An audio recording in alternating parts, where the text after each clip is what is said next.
नमस्कार मंडळी. तर या आधीच्या व्हिडिओमध्ये तुम्ही बघितलं होतं आपण इथंपर्यंत कंप्लीट करून घेतलेलं. इथं हत्ती बसवलेले, ही साईडची डिझाईन अशी करून घेतली. त्याच्यानंतर याच्या साईडला जे डिझाईन्स आहेत त्या डिझाईनसाठी मी पुठ्ठ्याचे असे कटिंग्स केलेले आहेत. हे चक्र आहे आणि हे साईडचे असे डिझाईन्स आहेत पुठ्ठ्याचे.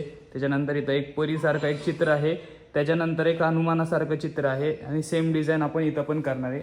ह्या डिझाईन कंप्लीट झाल्यानंतर आपण या कोपऱ्यांमध्ये असं इथं इथं इथं असे स्टिक करणार एक स्टेप बाय स्टेप. आणि ती स्टेप कंप्लीट झाल्यानंतरचा मी लुक तुमच्यासोबत शेअर करेन. धन्यवाद. आता त्या वॉल पुट्टीचा आपण अशी एक डिझाईन कंप्लीट करून घेतलेली आहे.